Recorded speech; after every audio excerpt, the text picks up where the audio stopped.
반갑습니다, 여러분. 이마입니다. 잘 지내고 계시죠? 오늘 하루도 좋은 일이 많으셨나요?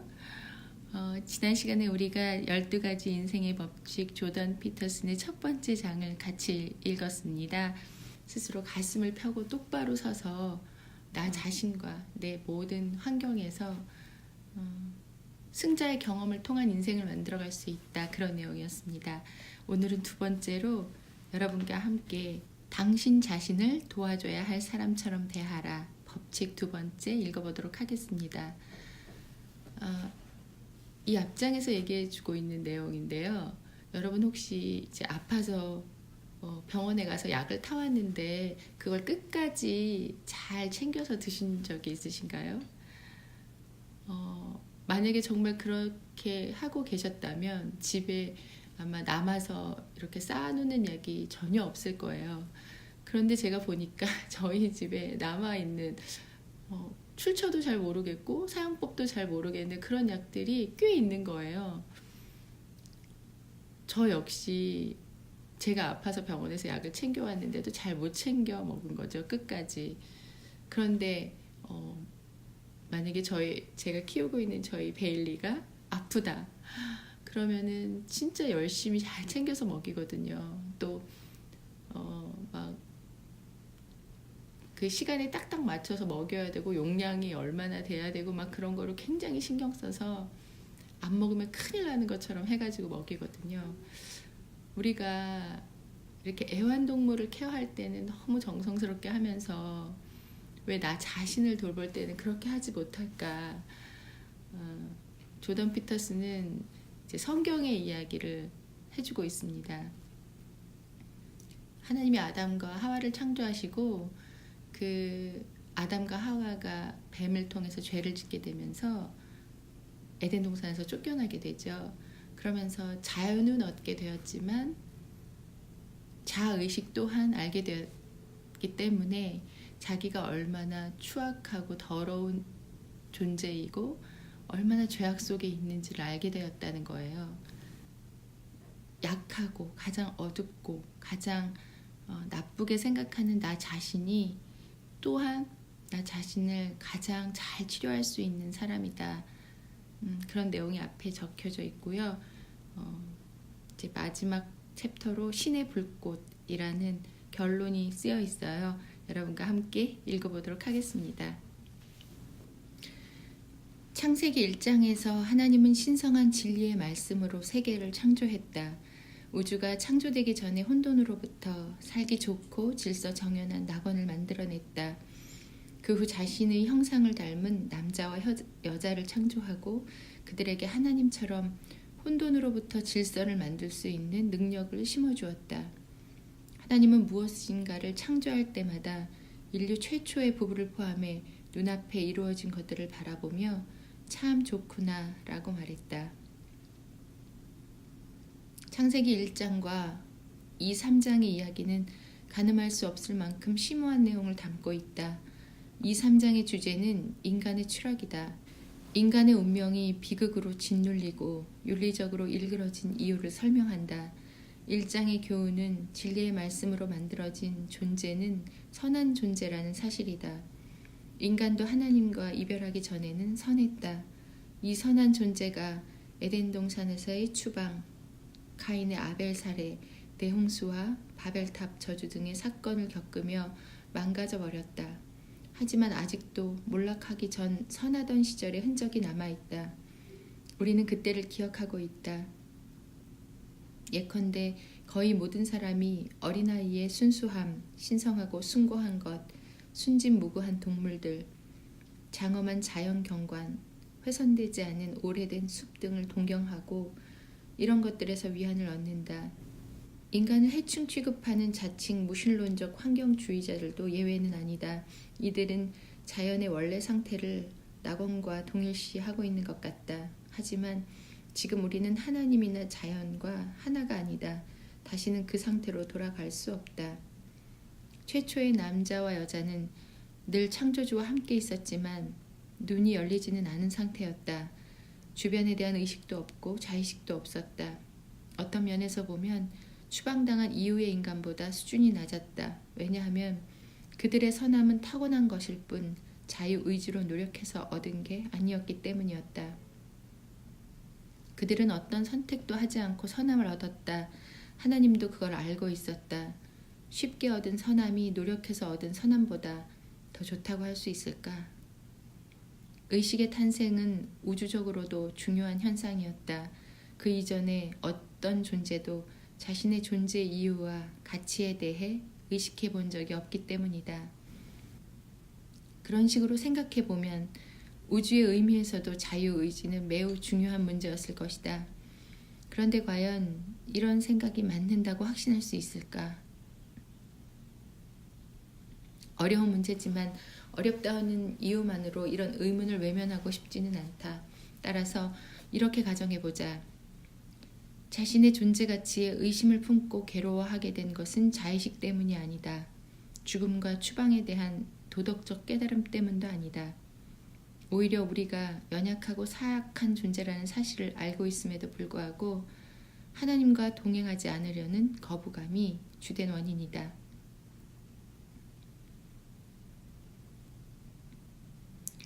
아담이 부끄러워하며 몸을 감춘 행위에서 이런 가정은 상당한 설득력이 있다. 추방 이후의 모든 사건이 추방에서 비롯된 문제들의 대책, 즉 악에서 벗어나는 방법으로 제시된다는 점에서 성경 전체는 치밀하게 짜인 이야기책이라 할 수 있다.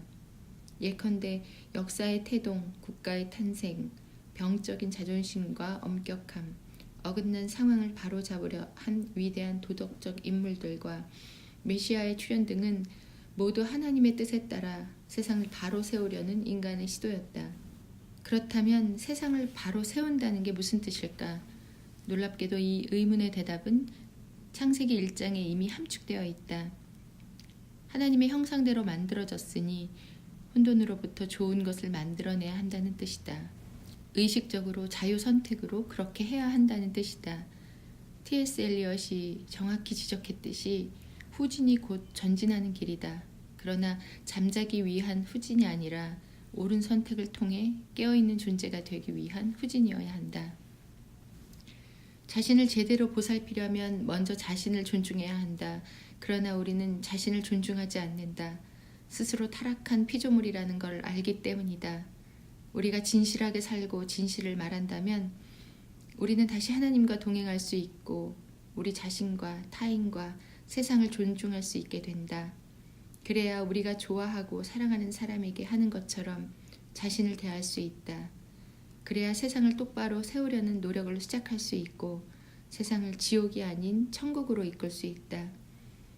천국은 우리가 사랑하는 사람들과 함께 살았으면 하는 곳이지만 지옥은 우리 모두 영원히 원망과 증오로 가득한 형벌을 받는 곳이다. 요즘 사람들과 비교하면 2000여 년 전 기독교가 탄생한 지역의 사람들은 무척 야만적이었다. 어디에나 갈등과 충돌이 있었다.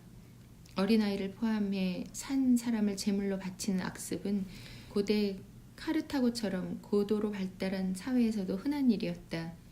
로마의 원형 경기장에서는 수만 명이 모여 목숨을 건 싸움을 구경했다. 유월극은 다반사였다. 사회적으로 불안한 나라들을 제외하면 오늘날 선량한 시민이 살해당할 확률은 과거와 비교하면 매우 낮다. 과거 사회에서 도덕적으로 가장 중요한 과제는 폭력적이고 충동적인 이기주의와 무한한 탐욕, 야만성을 통제하는 것이었다. 공격적이고 파괴적인 성향을 지닌 사람은 지금도 존재하지만 그들도 그런 행동이 나쁘다는 걸 알기 때문에 그런 성향을 억제하려고 노력한다. 억제하지 못하면 사회적으로 큰 처벌을 받는다.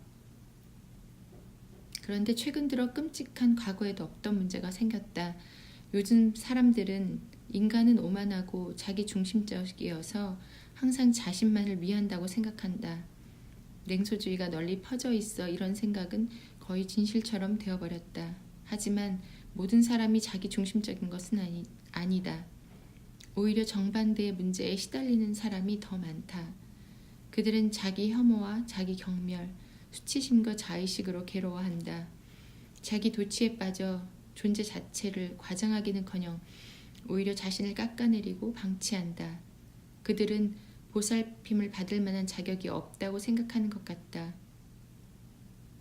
결점과 부족함을 필요 이상으로 과장하고 자신의 가치를 의심하며 부끄러워한다. 그러면서도 다른 사람들은 고통받으면 안 된다고 생각해서 그들을 돕는 데 발벗고 나선다. 동물을 보살피고 배려하는데도 정성을 다한다. 하지만 정작 자신은 제대로 돌보지 않는다. 서구 문화에서는 고결된 자기 희생의 가치를 높이 평가한다. 최고의 자기 희생을 몸소 실천한 선지자들을 따라야 한다고 가르친 기독교의 영향이 크다. 그래서 남에게 대접받고자 하는 대로 남을 대접하라 라는 예수의 가르침, 이 황금률을 타인을 위해 나 자신을 희생하라 라는 것으로 이해한다. 하지만 그것은 진실이 아니다. 그리스도의 죽음은 타인을 위해 자신을 희생한 사례가 아니라 유한성과 배신, 포갑을 의연히 받아들이는 모범적인 사례로 보는 게 더 타당하다. 다시 말하면 자신과 남을 의식하게 된 비극에도 불구하고 하나님과 동행하는 방법이 있음을 보여준 것이다. 하나님, 즉 최고의 선을 위해 우리 자신을 희생한다는 것은 부당한 착취를 기꺼이 감내하라는 뜻이 아니다. 포갑과 착취를 용인할 수는 없다. 불의한 이들에게 괴롭힘을 당하는 게 미덕은 아니다. 그 불의한 사람이 당신 자신이라도 달라지는 것은 없다. 나는 스위스의 저명한 심층 심리학자 카를 융으로부터 남에게 대접받고자 하는 대로 남을 대접하라와 내 이웃을 내 몸처럼 생각하라라는 가르침에 대한 두 가지 중요한 교훈을 얻었다. 첫째는 두 가르침이 미덕과 아무런 상관이 없다는 것이고, 둘째는 두 가르침 모두 명령이나 지시가 아니라 남과 나의 관계를 설명하고 있다는 점이다. 예컨대 내 가족이나 친구, 연인을 대할 때 그들을 챙기는 것만큼이나 최선을 다해 나 자신을 챙겨야 한다는 것이다. 그들 역시 마찬가지다. 그렇게 하지 않는다면 나는 결국 노예가 되고 상대는 폭군이 될 것이다. 그래서 좋을 것이 있는가? 어떤 관계에서나 양쪽 모두 강한 게 훨씬 낫다. 당신이 괴롭힘을 당하고 노예 취급을 당할 때 당신을 지키는 것과 비슷한 처지의 다른 사람을 위해 나서는 것에는 거의 차이가 없다. 융이 지적했듯이 예수의 가르침에 담긴 의미는 서툴고 부족한 사람들을 용서하고 도와주는 것처럼 나약한 당신을 포용하고 사랑하라는 뜻이다. 하나님은 너희가 친히 원수를 갚지 말고 내가 보복하리라 라고 로마서 12장 19절에 말했다. 이 철학에 따르면 우리는 우리의 주인이 아니다. 우리에게는 자신을 고문하고 학대할 권리가 없다. 그 이유가 무엇일까? 우리 존재는 타인의 존재와 긴밀한 관계를 맺고 있어서 우리 자신에 대한 학대가 다른 사람에게 재앙적인 결과로 이어질 수도 있기 때문이다. 자살이 가장 극단적인 예다. 남은 사람들은 상실감에 빠져 정신적 외상에 시달린다. 비유를 들자면 신의 불꽃이 당신의 내면에 불타고 있으므로 당신의 주인은 당신이 아니고 하나님이다.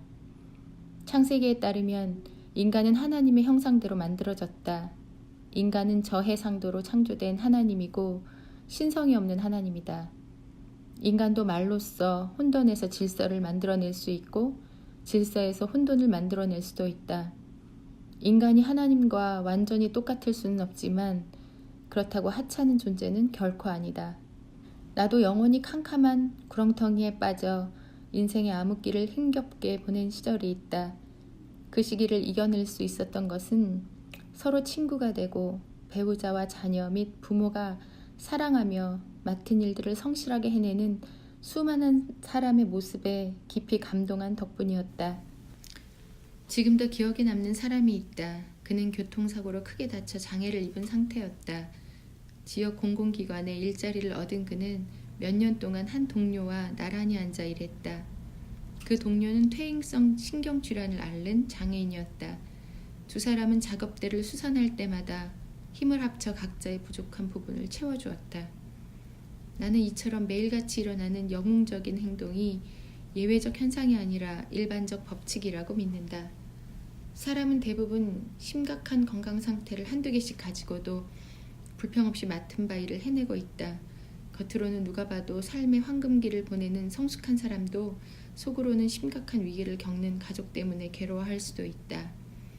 우리는 자신과 가족 혹은 사회에서 그럭저럭 균형을 잡으며 어렵고 힘든 일을 꾸역꾸역 해낸다. 내 눈에는 이 모든 것이 경이롭게 보인다. 감사의 마음을 전하고 싶지만 적절한 표현이 떠오르지 않을 뿐이다. 계획이 어긋나고 협력이 깨지는 수많은 이유가 있다. 그런 와중에도 상처 입은 사람들끼리 힘을 합쳐 뭔가를 해내는 일도 늘 벌어진다. 그들은 진심 어린 찬사와 존경을 받을 자격이 있다. 그들의 행위는 용기와 인내로 만든 기적이고 지금 이 순간에도 멈추지 않고 계속되고 있다. 나는 상담을 받으러 온 사람들에게 자신과 주변 사람들을 믿으라고 말해준다. 그래야 생산적인 일을 하고 신중하게 행동하며 주변 사람들에게 관심을 갖고 그들을 세심하게 배려할 수 있다. 많은 사람이 삶의 무게와 제약에 억눌려 힘겨워하면서도 올바르게 행동하고 자신의 한계를 넘어서는 게 놀랍기만 하다. 우리에게는 전기와 수돗물, 중앙난방, 무한에 가까운 계산력, 모든 사람이 먹고도 남을 충분한 식량이 있고 심지어 사회와 자연의 운명을 고찰하는 능력도 있다. 정교하고 복잡한 기계장치들이 우리를 추위와 굶주림, 가뭄으로부터 보호해주지만 시간이 흐를수록 그 기계들은 마모되고 망가져 제대로 작동하지 않게 된다.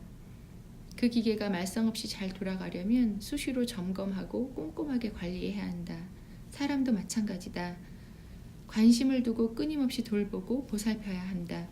어떤 사람들은 원한과 증오에 늪에 빠져 허우적대지만 대부분은 고난과 실망, 상실과 부족함 속에서도 망가지지 않는다. 이건 역시 기적이라고 할 만하다. 인간이면 누구나 삶의 무게를 온몸으로 받아내며 힘겨워한다. 모두 위로받을 만하다. 도덕적으로 나약하기 그지없고 국가의 폭정과 대자연의 약탈을 견뎌야 하는 인간이기에 더더욱 그렇다. 어떤 동물도 경험해 본 적 없고 이겨낼 수도 없는 실존적 상황이다. 때로는 너무 가혹해서 하나님의 보살핌 없이는 견디기 어려울 때도 있다. 자의식 때문에 생기는 자기 경멸에는 위로와 연민이 적절한 치료약이라는데 어느 정도 동의하지만 그것만으로는 부족하다. 자신과 인간 전체에 대한 혐오감을 가지기 전에 전통과 국가의 가치, 평범한 사람들이 힘을 모아 성취한 것들, 위대한 인물들의 엄청난 업적들을 먼저 돌아봐야 한다. 우리는 모두 존중받아 마땅하다. 당신도 존중받을 자격이 있다. 당신은 자신에게는 물론이고 다른 사람들에게도 중요한 존재다. 당신은 도도한 역사의 흐름 속에서 중요한 역할을 맡고 있다. 따라서 자신을 소중하게 생각하며 보살펴야 한다. 당신이 사랑하는 누군가를 세심하게 배려하듯이 당신 자신도 똑같이 챙겨야 한다. 당신이라는 존재를 존경받아 마땅한 사람으로 생각하는 습관을 길들이는 것도 좋은 방법이다. 그러나 인간이라면 누구나 결점이 있다. 누구나 하나님의 영광을 누리기에는 부족하다. 그렇다고 자신과 주변 사람들을 함부로 대해도 괜찮다는 뜻은 아니다. 그렇다면 모두 평생 괴로운 시간을 보내야만 할 것이다. 우리가 자신을 하찮게 여기면 세상은 지금보다 훨씬 살기 힘든 곳으로 전락할 것이고 모든 사람이 세상을 더 비관적으로 볼 것이다. 그것은 우리가 나아가야 할 방향이 분명히 아니다.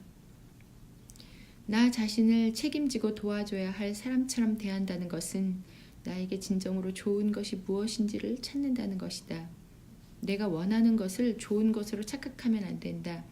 또한 나를 행복하게 해주는 것도 좋은 것이 아니다. 아이가 원할 때마다 사탕을 주면 그 아이를 행복하게 해줄 수는 있다. 그렇다고 사탕이 아이에게 좋은 것은 아니다. 행복은 결코 좋은 것과 동의어가 아니다. 사탕을 줬으면 어떻게든 아이가 이를 닦도록 해야 한다. 추운 겨울날 외출할 때는 아이가 불편하더라고 싫어해도 외투를 입혀야 한다. 우리는 아이들이 도덕적이고 책임감 있는 어른으로 성장할 수 있도록 도와주어야 한다. 또 항상 깨어있는 존재로서 자신과 남을 배려하고 정정당당하게 성공할 수 있도록 도와야 한다. 그런데 우리 자신을 위해서는 그렇게 하지 않을 이유가 있을까? 미래를 상상하며 이렇게 생각해보자. 나 자신을 제대로 보살핀다면 내 인생이 어떻게 달라질까? 어떤 일을 해야 과감하게 도전하고 신나게 일하며 세상에 도움을 주고 기꺼이 책임을 지며 보람을 느낄 수 있을까? 시간을 어떻게 써야 더 건강하고 더 많이 배울 수 있을까? 지금 당신이 어디에 있는지 알아야 한다. 그래야 미래를 위한 계획을 세울 수 있다. 지금의 당신이 누구인지 정확히 알아야 한다. 그래야 한계를 극복할 방법을 찾을 수 있다. 또 당신이 어디로 가고 있는지도 알아야 한다. 그래야 삶에서 혼돈을 줄이고 질서를 재정립하며 세상에 대한 희망을 품을 수 있다. 또 당신이 나아갈 방향을 정해야 한다. 그래야 당신 자신을 다스릴 수 있고 결국에는 원망과 앙심과 잔혹성을 떨쳐낼 수 있다. 당신만의 원칙을 명확히 세워야 한다. 그래야 당신을 부당하게 이용하려는 다른 사람들에게서 당신을 지킬 수 있고 안전하게 일하며 삶을 즐길 수 있다. 꾸준히 심신을 단련하고 자신과의 약속을 지켰을 때는 스스로에게 충분한 보상을 주어야 한다. 그래야 자신을 신뢰하고 동기를 부여할 수 있다. 자신을 어떻게 대해야 더 나은 사람이 될 수 있을지 생각하고 행동해야 한다. 세상이 더 살기 좋은 것이 되면 좋겠지만 천국은 저절로 오지 않는다. 천국을 앞당기려면 하나님이 에덴 동산 앞에 세워놓은 심판의 화염검과 죽은 천사들에게 맞설 용기가 필요하다. 목표와 방향의 힘은 얕볼 수 없다. 목표와 방향은 넘을 수 없을 것처럼 보이는 장애물도 넘을 수 있는 길로 바꿔놓는다. 그리고 기회의 문을 열어줄 강력한 힘을 가지고 있다. 우리는 더 강해져야 한다. 당신 자신부터 시작하라. 당신을 보살펴라. 당신이 누구인지 정확히 알아라. 더 나은 사람이 되어라. 목표를 정하고 그것으로 향한 길을 걸어라. 19세기의 독일의 위대한 철학자 니체는 왜 살아야 하는지를 아는 사람, 삶의 의미를 아는 사람은 어떻게든 살아갈 수 있다 라고 말하지 않았는가. 위태롭게 흔들리며 지옥으로 추락하는 세상을 천국으로 옮겨놓는 일에 당신 역할도 있다. 사람들에겐 은밀하고 개인적인 각자의 지옥이 있다. 먼저 당신의 지옥이 무엇인지 철저히 파악하면 그런 곳에 발을 들여놓지 않을 수 있다. 아니 애초에 그런 지옥을 만들지 않을 수 있다. 당신의 삶을 바칠 수 있는 다른 길을 선택하라. 그러면 삶의 의미가 분명해진다. 힘겨운 삶을 사는 당신이 꼭 존재해야 하는 이유가 찾아진다. 또한 죄악으로 가득한 본성이 구원받는다. 에덴 동산에서 하나님과 동행하는 법을 다시 배운 사람답게 부끄러운 자의식을 떨쳐내고 자연스러운 자긍심과 당당한 자신감을 찾게 될 것이다. 당신 자신을 도와줘야 할 사람처럼 대하는 것, 당신이 가장 먼저 해야 할 일이다.